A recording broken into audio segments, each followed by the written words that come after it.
China, un mercado en expansión natural, es el título de la ponencia de los señores Ángel Riesgo y César Baquiano, de Grupo Consultores. Ells són coneixedors de la realitat de la Xina, del mercat xinès. Los ponentes de esta tarde, los señores Ángel Riesgo y César Baquiano.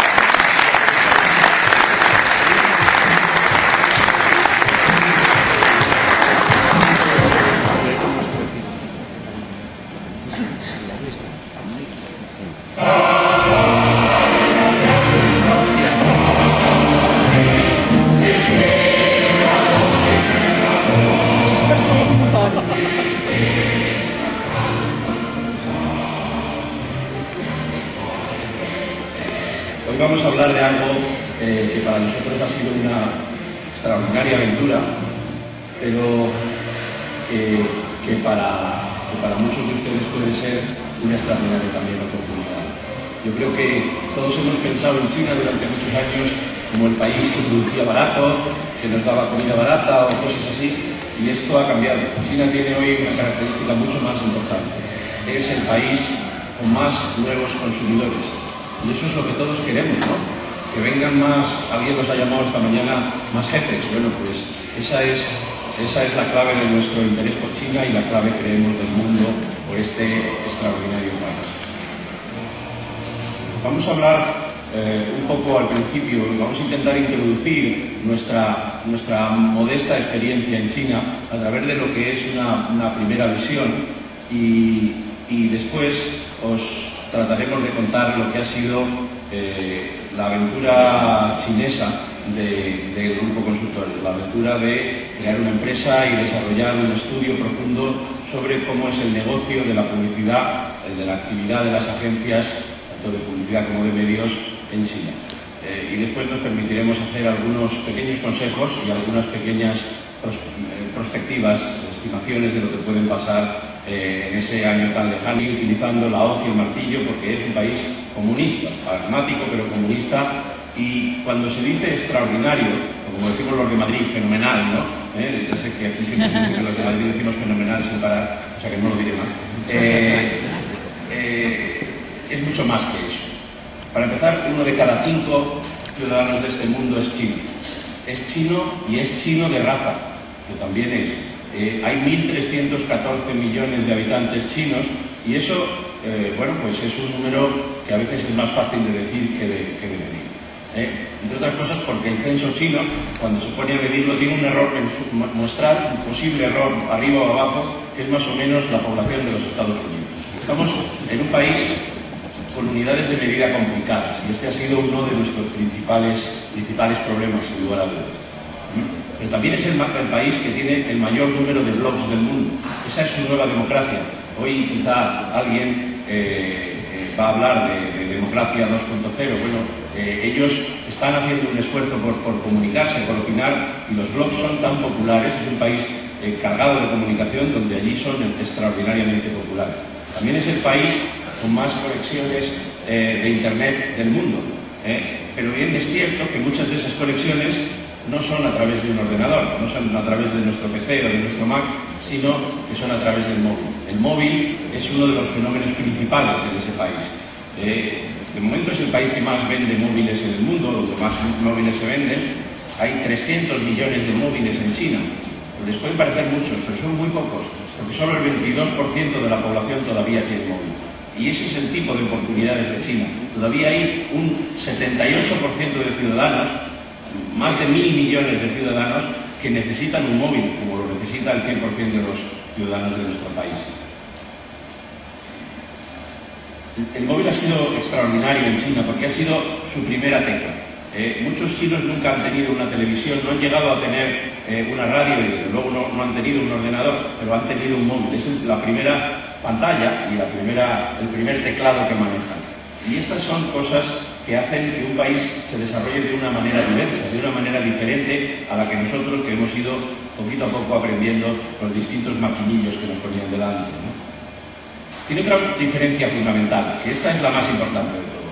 Trabajan más, mucho más, muchísimo más. Trabajan todos los días, pero no trabajan ellos, trabajamos nosotros, especialmente César, cuando va allí, trabaja mucho más porque ellos trabajan todos los días, las reuniones son los sábados, los domingos, y eso lo hace la mayor parte de la población. El resto de la población es funcionaria. Tampoco vamos a exigir a los funcionarios que trabajen tanto, ¿no? Así que los chinos no solo trabajan más, sino que es un país que escucha. Es extraordinario ver el interés. Si esta presentación, cuando hemos hecho presentaciones de este tipo allí, yo de repente observaba que todo el mundo me estaba haciendo fotos y me sentía importante, ¿no? Me hacen fotos, no era mí, eran mis transparencias. Querían aprender, estaban aprendiendo, no eran para mí. Están aprendiendo constantemente y además tienen una extraordinaria flexibilidad. Se adaptan a los cambios de una manera vertiginosa y eso les va a dar la victoria. Es a eso a lo que quiero llegar. Además, es un país rico. Si es que un país rico es el que tiene dinero. Es el país con la balanza de pagos más saneada de los grandes países del mundo y eso no es una cosa cualquiera. Queríamos daros algunos datos económicos. De hecho, es muy complicado ser del país de China si no eres de raza china. Hay solo algunas pequeñas minorías étnicas, pero hay algunas. Y eso pues en otros países no pasa, lo cual hace que la culturalidad, siendo diversa, tiene una homogeneidad que es útil para la comunicación. La renta per cápita es todavía baja, estamos hablando de un país de 7.000 y pico, 7.500 dólares de renta per cápita aproximadamente, pero el Producto Interior Bruto, cuando sumas la renta de todos estos, es mucho ya, es algo más del doble o del doble y medio de España, y el número de trabajadores es un número impresionante. Uno de cada 4 trabajadores del mundo está en China. Y esto, si esto no es una oportunidad de desarrollo, pues ¿dónde está? Además es un país sin inflación, prácticamente, y con una peculiaridad muy importante, y es que la deuda pública es una de las más bajas del mundo. De hecho, los chinos son los que financian la deuda pública americana, que como sabéis es un pedazo de dinero tan grande que solo un país como China podría financiarlo. En una parte muy importante está financiada por fondos chinos, aunque ahora baje la bolsa, como decía ayer esta mañana creo que en el inicio. Las importaciones y las exportaciones son muy beneficiosas porque tienen grandes exportaciones, como todos sabemos, y además el 21% de sus exportaciones las hacen a los Estados Unidos. Son un país que tienen, si no colonizado, han entrado muy fuertemente en el país más poderoso del mundo. Todas estas cosas y algunas más les hacen que ya no solo en la economía, pero en la publicidad son uno de los grandes países del mundo. Cuando decimos que el año 2008, que es el año que viene, por cierto, será la segunda potencia publicitaria del mundo tras los Estados Unidos, que como sabéis, el mundo publicitario se divide en dos. Los Estados Unidos, que es la mitad del mundo, la mitad, el 50% del negocio, y la otra mitad somos los demás. Bueno, pues los chinos ya van a ser el primero de esa lista y eso debemos considerarlo. El crecimiento es espectacular. El crecimiento publicitario ha crecido, en el 2003 creció casi a niveles del 40%, pero hoy está creciendo a niveles del 20%. Estamos ante un país que crece casi 4 veces más que el nuestro en términos publicitarios. Sin embargo, en términos de Producto Interior Bruto, solo crece a 2,5 veces más, con lo cual se ve cómo hay una necesidad de marketing, una dinamización del marketing extraordinaria. Y esto es lo que producen esos crecimientos. Estamos en un país de 34.000 millones de euros de inversión publicitaria, y ayer salieron los datos de InfoAdex y estamos todos muy contentos porque hemos superado la cifra de 14.500, si no me equivoco. Bueno, pues nos hemos quedado atrás. Este país nos ha adelantado, nos ha pegado una pasada, porque tengo que decir que hace 3 años era bastante más pequeño que nosotros, ¿no? De 4 años. Las marcas. Bueno, las marcas en China son las marcas, las que todos conocemos. La mayor parte de las multinacionales están allí y están allí peleando por una miríada de marcas más pequeñas, locales, pero como veis, entre los primeros anunciantes, ahí están las marcas de Procter & Gamble, de Lever y de otras compañías de este tipo. Hay algunas chinas, como es China Mobile, y algunas otras que luego analizaremos. Pero yo creo que todo este movimiento y todas estas palabras alrededor de China, lo que ha producido es un cambio extraordinario. Y yo creo que hay un cambio que ustedes han observado en sus vidas. Estas fotitos les son familiares, ¿verdad? Sí, porque es que están en su casa, no están en China. Hemos adoptado las velas. Nuestros padres no usaban velas por la noche, pero mi mujer no sabe cenar sin velas. Y tenemos bonsai, muy bueno esto de las velas. Pero ¿cuántas veces compran ustedes en una tienda china? Pues no sé si se han dado cuenta. ¿Y cuántas veces comen oriental? Esto es una colonización cultural que se está produciendo y es fundamental en nuestras vidas. Se está produciendo y se está produciendo no solo por las clases populares, se está produciendo también por las élites. Estamos ante un nuevo imperio que viene, que es el imperio del siglo XXI. A mí no me cabe duda, pero a algunos parece que les cabe duda, porque si leemos los periódicos, las noticias de China todavía siguen siendo relativamente escasas. Lean ustedes la sección internacional de La Vanguardia de hoy y seguramente puede haber una noticia de China, pero será más o menos pequeña, más o menos exótica. Ahora porque está bajando la bolsa y las malas noticias siempre gustan, ¿no? Pero de estos dos señores, que todos conocen al que está en el lado izquierdo, me parece que el del lado derecho, que es el señor Hu Jintao, y que es el presidente de la República China, va a ser muy importante en el futuro. No creo que lleguemos a leer las páginas web así, pero es muy posible que tengamos que empezar a saber cuál es nuestro horóscopo chino. Seguro que muchos de vosotros lo sabéis. Yo soy, con perdón, cerdo, y estoy muy contento porque este año tengo que tener un hijo, según me han dicho, y abrir un hijo. Oye, todos los del 59 también sois cerdos,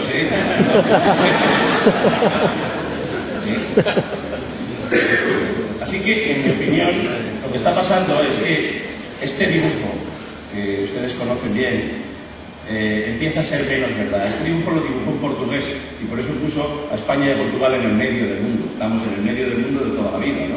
Bueno, pues los chinos lo pintan así. Y esto es muy importante porque ¿sabéis cómo se dice China en chino? Se dice el país del medio. Así es como ellos se llaman. Ellos son el centro del mundo. Son la cultura más antigua del mundo. Son el país más antiguo del mundo. Tiene 4.000 años el país. No hay ningún país con 1.000 años. Y es la unidad más antigua del mundo de las que se conocen. Y por tanto, me parece que tienen razón. Tienen razón, ellos tienen razón, y el mapa de Juan de la Cosa, no sé si sería de Juan de la Cosa que primero pintó ese mapa, pero estaba equivocado. Más bien es este el mapa del futuro. Esta es mi primera sensación sobre China, pero hay alguna más. Yo creo que hay razones para pensar que los chinos, que los vemos siempre diferentes, son extraordinariamente diferentes debido a su cultura y a sus tradiciones. Las distintas religiones, filosofías que han ido marcando al pueblo chino son fundamentales para entenderles, y cuando vamos allí y nosotros tratamos de ir a adaptarnos a su cultura, no como algunos otros van a esos países a adaptar la suya al país chino, lo cual es muy complicado, creemos que hay que entenderlas, ¿no? Y desde cuando Lao Tse, el padre del taoísmo, enseñó los principios del equilibrio, del yin y el yang, todos los que muchas veces conocemos como la filosofía china, la armonía como principio de la vida, es algo que los chinos siguen teniendo en la cabeza. Y cuando Confucio, el gran filósofo chino, les enseñó a respetar las tradiciones, a respetar la lealtad por los mayores, el equilibrio, el perdón, y siguió hablando de la contraposición de poderes para conseguir el equilibrio, la balanza como principio fundamental, y la jerarquía moral. Los mayores son importantes y hay que cuidarlos, ¿no? Y el tercer filósofo, si es que era un filósofo, en el fondo lo que hizo es heredar toda esa cultura y cambiarla por un concepto de comunismo que trató de lavar algunos de los elementos culturales que había ahí. Lo produjo una persona que a veces no es tan conocido, pero Deng Xiaoping fue el gran artífice del cambio chino, fue el gran pragmático de China, el hombre que cambió la cultura de ese comunismo cerrado a abrir las puertas y ser pragmático. Si el futuro era capitalista, era flexible, era comercial, había que adaptarse a él. Esa capacidad de trabajar como no tiene nadie en el mundo, que yo veo a César cuando llega de China con 3 kilos menos, y tampoco, o sea, los perdiera yo, ¿no? Pero los pierde él, yo nunca pierdo a ninguno, es increíble, ¿no?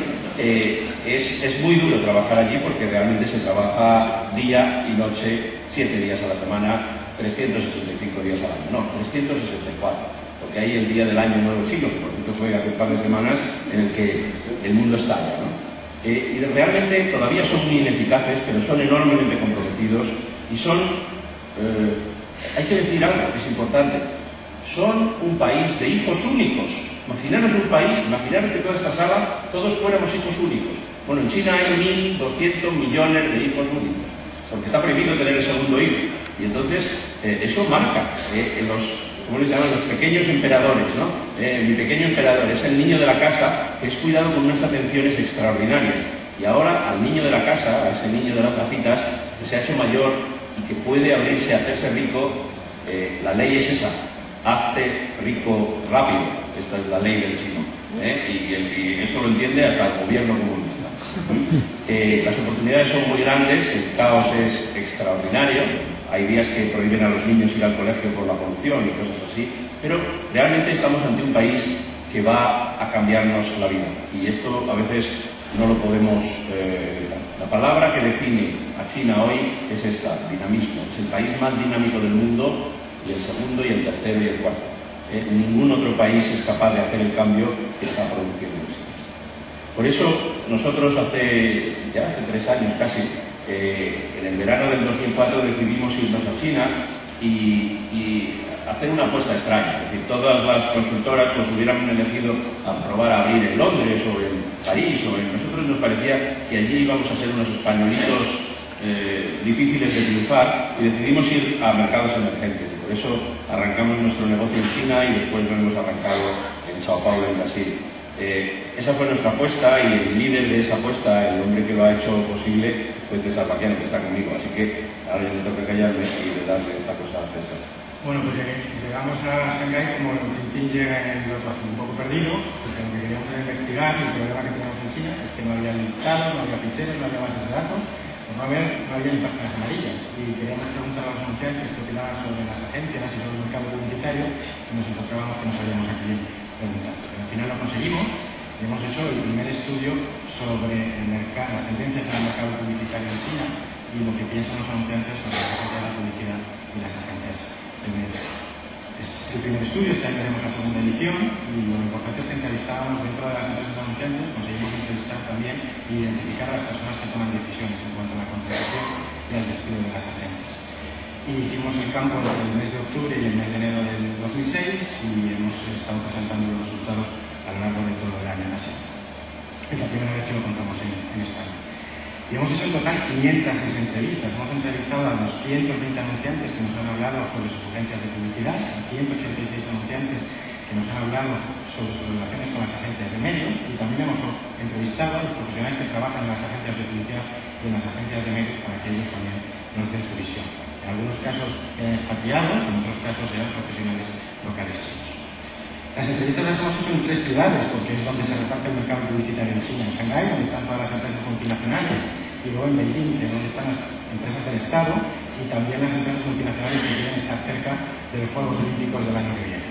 Y luego en Guangzhou, que es una ciudad frente a Hong Kong, muy favorecida por el Estado, porque las empresas que se instalan allí reciben subvenciones. Y allí está, por ejemplo, Procter. Hemos entrevistado anunciantes que todos conocéis, pero también algunos anunciantes más potentes en Asia y algunos anunciantes locales. Y todos estos nos han opinado y nos han dado muchísima información, porque les hemos entrevistado durante 1 hora sobre sus opiniones sobre la comunicación, sobre las agencias de publicidad y las agencias de medios. Las principales agencias, las que tienen más clientes en China, son estas que veis aquí, y hay muchas multinacionales americanas, inglesas e incluso francesas, y también los japoneses, Dentsu y Hakuhodo, que son muy importantes en Asia.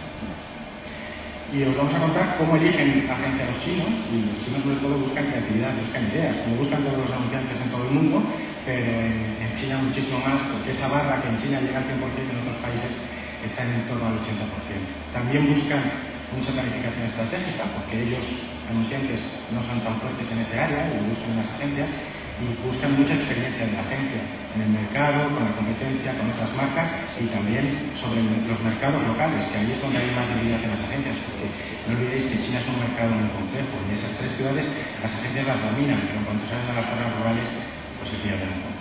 Y cada 3 años de media los anunciantes cambian de agencia, pero más que nada es porque llevan poco tiempo trabajando con la agencia con la que están trabajando en la actualidad. Fijaros que en otros países como España son cada 5 años, y los cambios se producen en Estados Unidos, en la media de la Comunidad Europea, cada 6 años y medio. Y casi todos los anunciantes en China, como en el resto del mundo, trabajan con 2 agencias de publicidad. Remuneran a su agencia por fees o por honorarios, algunos todavía por comisión, y también en base a proyectos, en base a campañas, el trabajo que realizan un 30%. Por eso la prueba y error de algunos anunciantes con algunas agencias.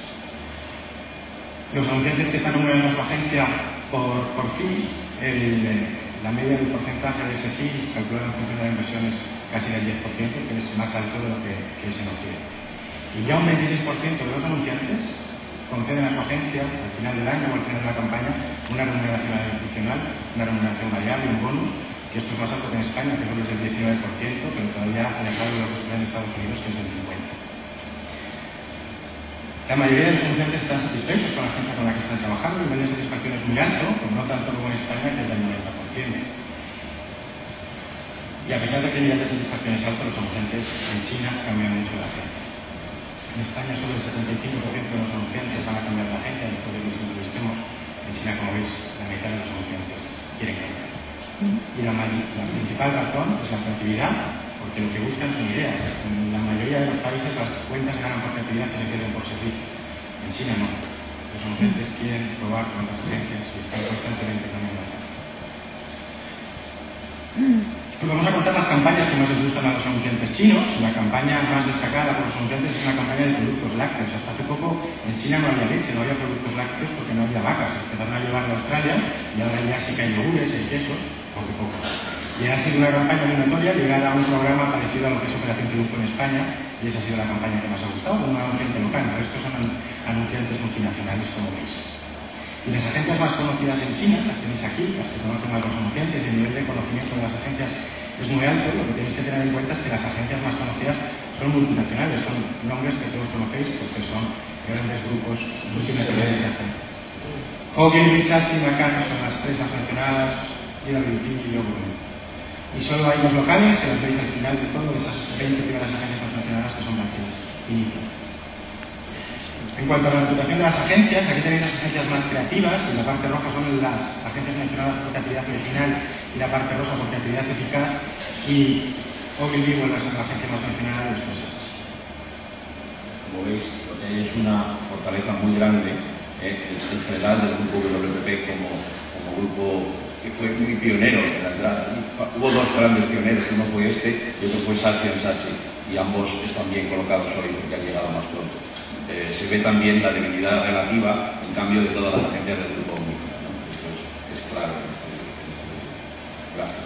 Aquí tenéis las agencias que están siendo más dinámicas en presentaciones comerciales de los anunciantes, las que se están moviendo más, y luego las que vemos en las otras diapositivas, Ogilvy y Saatchi son muy activas, pero también McCann y GWT, que tienen menos clientes también internacionales con los que están trabajando en China. Hacemos un ranking de percepción y de opiniones de los anunciantes en relación a las agencias, teniendo en cuenta 8 atributos. Aquí lo que veis es la posición global de las 10 agencias más conocidas y mejor valoradas por los anunciantes. Ogilvy y Saatchi aparecen en las primeras posiciones del ranking.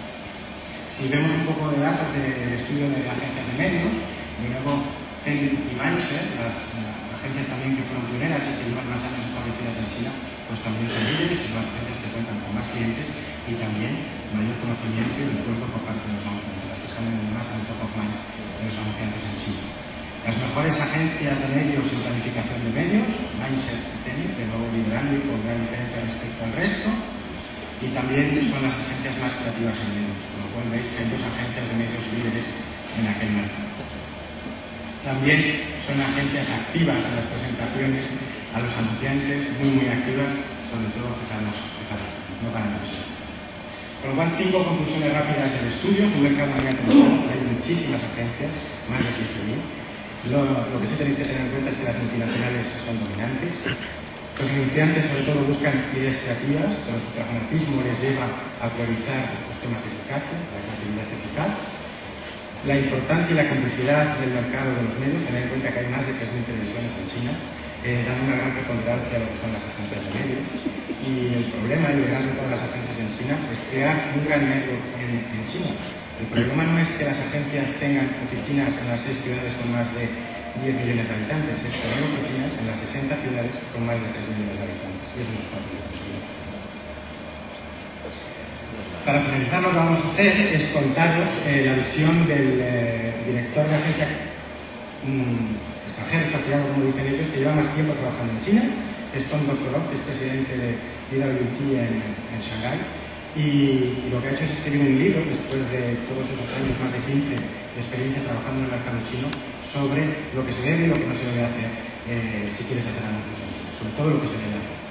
Que Queríamos daros un sabor sobre el mercado chino, no terminar sin ni siquiera contar un anuncio, así es que así lo vamos a hacer. El primer consejo que da Dr. Oz, que es un personaje, si estuviera aquí Dr. Oz, se saldría ahí y gritaría como gritan los chinos en las presentaciones, que gritan exacerbadamente, ¿no? Es muy espectacular presentando. El tipo, la verdad es que todos sus consejos son después de 10 años trabajando allí, o sea que probablemente tiene razón.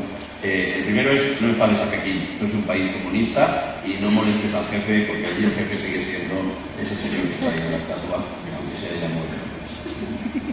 El segundo consejo es que tienes que comunicarte de una forma sencilla en las zonas rurales, porque allí siguen llevando la camisa a mano y los sombreros de paja. Y esas personas que están en esas zonas rurales, que llevan poco tiempo viendo la televisión o los anuncios que ven en el móvil o en internet, pues lo tienen que entender. La tercera, China, como tantos países que han cambiado de régimen razonablemente, tienen una generación perdida. Esa generación de mis padres aquí es una generación que es la generación de nosotros allí. Es la generación que ha vivido toda su vida bajo una opresión tremenda y hay que atenderle el anuncio porque tienen muchas decisiones de compra y son extraordinariamente conservadores, son los más conservadores del cambio. Hay una diferencia extraordinaria entre los cuarentones, digamos, y los jóvenes en este país. Hay que atender a los de la bicicleta, que son los cuarentones. Hay que divertir a los jóvenes emperadores, esos hijos únicos y que desde pequeñitos en su casa les han tratado como si fueran el último emperador. Y aquí vamos a ver los ejemplos sobre la comunicación a esos jóvenes en China. Vamos a ver el vídeo. 안녕하세요. 뭔가 기대하고 온 것 같은데 기대하세요. Es uno de los anuncios más populares en China, increíblemente.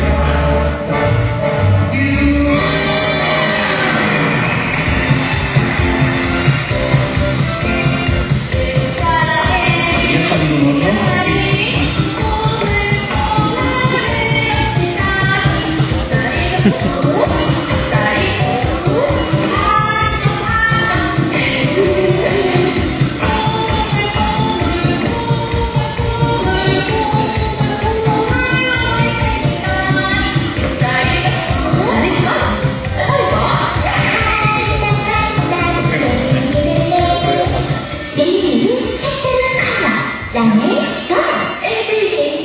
Y aunque parecía otra cosa, son productos cosméticos para adolescentes. Y vamos a ver el otro. El anuncio de Coca-Cola de este año.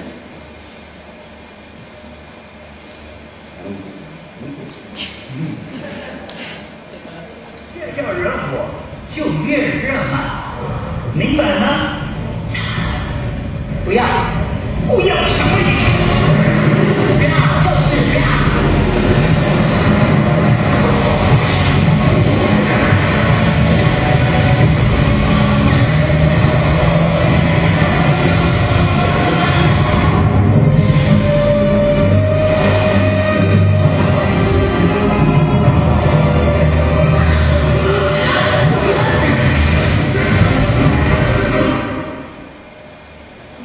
Pero como veis tienen la ventaja de que no se les ve la estrategia, esto es lo bueno, quizá no la tienen todavía mucho, pero este es el tipo de publicidad típicamente china. Y además, como veis, el coste por segundo es todavía bajo porque los números encima la luz, ¿no?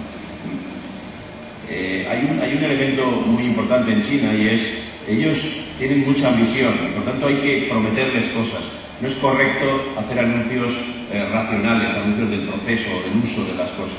Este es el anuncio de Nike, que es un anuncio de Wyden Kennedy, por cierto, precioso y que se adapta mucho y muy bien a la cultura china. Vamos a ver.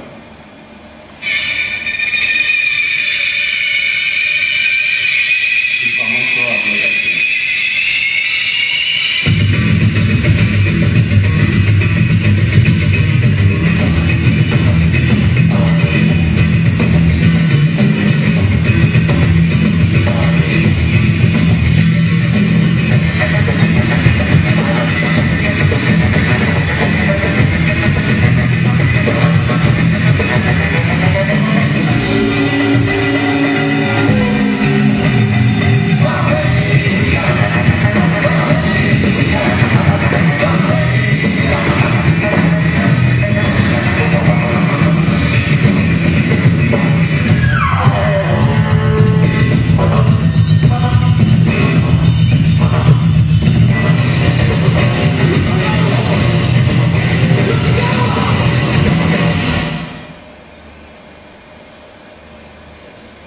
importante decirle a mamá que la necesita, enseñar que las madres son muy queridas y muy necesitadas. Un país muy machista, pero es muy importante. Y todavía hoy en China la vida es dura, muy dura, y por tanto los slice of life no pueden ser muy realistas, ¿no? Los anuncios no pueden mostrar demasiado la vida real porque a veces puede ser un poco complicado, por eso son tan sorprendentes algunos de ellos. Muestra tu producto con firmeza, pero nunca con presunción. Aquí también vamos a ver un ejemplo y vais a ver un tren que es magnético, que no toca el suelo y que... Este no es el del tren. No, este es... Vais a ver otra cosa más rara, que es cómo es una hamburguesa McDonald's en China. Pero luego vais a ver el tren. Una hamburguesa hecha con arroz. Sí. Tienes que tener una sonrisa, pero no ser soberbio. Eso es lo que funciona en este país. Si quieres discutir con él, tienes que ser cariñoso. 麦当劳双喜之星还调入参宝，也是必然。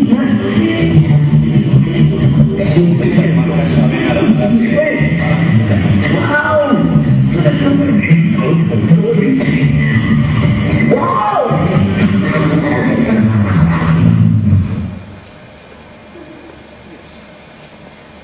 Pero si hay algo verdad en China es que lo grande mola. Lo grande les gusta muchísimo y además todo es enorme, espectacular, hasta su jugador de baloncesto más famoso, que es el hombre más alto del mundo, ¿no? y que hace anuncios, como veis, para una compañía de móviles. Aquí sí que... A los 440 kilómetros por hora.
Lo último, que es aplicable a cualquier mercado, pero quizás más en China, si todo lo demás falla, utiliza un línea, porque China tiene líneas que nos puede llegar a cualquiera.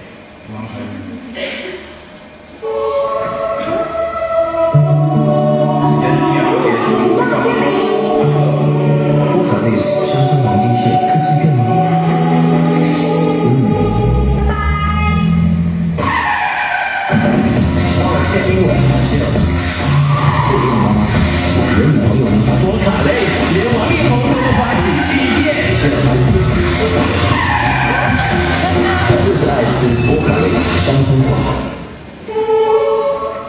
Las leyes son de cangrejo, Bueno, esto es China y esos consejos son divertidos, pero queríamos ponerlos en un marco para que vierais un poco la publicidad de China. No somos capaces de saber cómo es o cómo será China en el año 2025, pero nos hemos atrevido a hacer unas pequeñas presunciones, si es que se puede decir así. La primera es que China será, si la curva continúa a un ritmo igual o relativamente menor, el 20% de la producción mundial. Estaremos detrás ya no del segundo país, que también lo será, sino de un país tan grande tributariamente como toda Europa junta. Esto tenemos que hacernos a la idea, no es una cosa exótica allí en un rincón, no, es lo que viene, es todo, es muy importante. Es lo que viene, será el primer cliente en las empresas de gran consumo, y además muchos de ellos serán consumidores por primera vez. El primer destino turístico del mundo será China, pero también los chinos será el primer mercado emisor, los chinos estarán en todos los países del mundo como turistas, todavía no se les ve, no llegarán. Y lo que está claro es que nuestra cultura va a seguir siendo más china, la de ellos va a ser más occidental, y en nuestro país o en cualquier país occidental en donde no sea una absoluta prioridad para un gobierno serio trabajar cerca de China de una manera prioritaria, es que ese gobierno no está haciendo las cosas bien. Y me temo que, observando a los políticos en general, no veo yo que esta sea una prioridad máxima. Este es el principal cambio que va a tener nuestro mundo en el siglo XXI de los que conocemos. Posiblemente la tecnología es otro de ellos, posiblemente el cambio climático es otro de ellos, pero este viene, nos está avisando y a veces nos damos por aludidos. Así que eso es lo que os queríamos contar. Queríamos daros las gracias, gracias, muchas gracias y hasta pronto.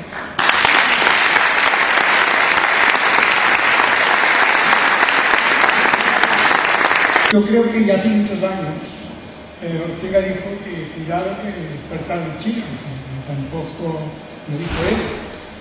A mí lo que pasa es que las predicciones vuestras, toda la referencia vuestra y las predicciones estas a 2025, como no estaremos aquí, yo al menos, yo digo, no, será igual que Estados Unidos.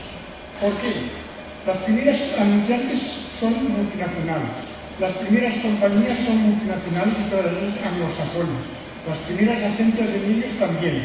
Esta publicidad que hemos visto cada vez más es de corte occidental.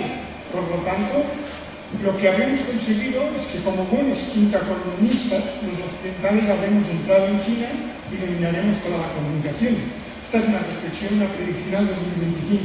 Pero sí que hay una pregunta, que posiblemente estéis en desacuerdo naturalmente, sí que hay una pregunta que me gustaría hacer, que esto creo que se plantea mucho con el tema de China. Y como tú, Ángel Riesgo, has hecho una mención específica, has dicho a la democracia por los blogs o los blogs, lo que parece ser es que a China lo que le preocupa menos es la democracia.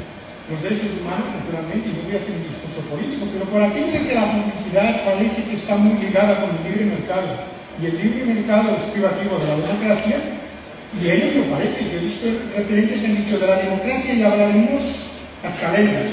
Entonces, ¿cómo se maneja esta contradicción entre este incremento del consumo, este incremento de la comunicación, de los medios, de la publicidad, estereotipos o arquetipos publicitarios de países democráticos, de países consumistas, y este rechazo suyo a no plantearse el tema de la democracia, que insisto, yo creo que es consustancial por la publicidad? Lo otro es otra historia. Gracias. Gracias a ti. Bueno, primero tienes razón que la colonización que se está produciendo desde los países occidentales a China es impresionante. De hecho, el mundo se mira cara a cara por primera vez. Los chinos quieren ser occidentales y los occidentales queremos ser cada vez más orientales. Esto es un fenómeno que es muy peculiar, pero se está dando. Y es cierto que la batalla está ahí. Pero yo creo que tiene más aceptación la comida oriental que las hamburguesas, así, en nuestra cultura. Creo que eso parece que está entrando en esto. A lo mejor es que es más parecida a las tapas. Alguien me decía el otro día que alguien brindaba y dice que el año que viene nos veamos y no estemos ninguno en la cárcel, ¿no? O sea, que las cosas son duras allí, pero muy duras. Ahora bien, que los chinos son dinámicos y buscan la democracia dentro de esa mansedumbre que les han enseñado. Ellos son personas muy disciplinadas, pues la buscan, y de hecho el fenómeno blog es un fenómeno que, claro, como no los podemos leer porque no les entendemos, es complicado, pero es enorme. El mayor número de blogs, muchos más que en los Estados Unidos, más que en Europa, ¿no? Es verdad que hay muchas más personas, ¿no? Yo creo que el fenómeno democrático pues cambiará, un día tiene que cambiar, es un país que se va abriendo y la publicidad ayuda a eso, pero claro. Y hay anunciantes locales muy importantes que están invirtiendo mucho, lo que pasa que menos que, claro, de los anunciantes multinacionales, y que tampoco hemos traído ejemplos porque los anuncios son todavía más complejos de entender y menos divertidos, también tienen menos medios, claro. Personas que llegan y empiezan a hacer campañas no son chinos, son de Singapur, de Japón o de Hong Kong, y no conocen bien el mercado chino, y fracasos hay muchos por falta de conocimiento del mercado chino, porque todavía no cuentan con profesionales que conocen verdaderamente las estrategias que hay que crear. Y yo creo que una de las cosas que deja clara estas películas que hemos visto es que en China no funciona ese modelo anglosajón de la adaptación, ¿no? No sé, ese fenómeno típico de, por ejemplo, un país como México, en donde prácticamente no se han podido hacer anuncios porque todo era adaptado a los Estados Unidos. Aquí la adaptación del anuncio que se está usando en los Estados Unidos no funciona. La cultura es demasiado diferente. Yo creo que hay un problema muy grande en China. Hay dos problemas. Uno es todavía las grandes ineficacias, y esa, aunque acelerada, todavía hay insuficiente formación de cuadros. Es decir, los cuadros profesionales todavía son extranjeros. Y algunos, a nosotros mismos, nos parece que son chinos, porque son chinos de raza, pero no lo son, porque son chinos de Singapur o chinos de Tailandia que han vuelto, no nos han copiado, porque estamos... Ten cuidado, ten cuidado. De todas maneras, yo creo que el mundo copia, el mundo de la China productora, también es muy importante, es un mundo ya, es una etapa anterior. Ahora mismo lo que es la China emisora, la China generadora de consumidores que consumen. Y las marcas, esto no sé quién lo decía, Churchill me parece, ¿no? Que puedes engañar a uno muchas veces, a muchos una vez, pero a muchos muchas veces que no puedes, ¿no?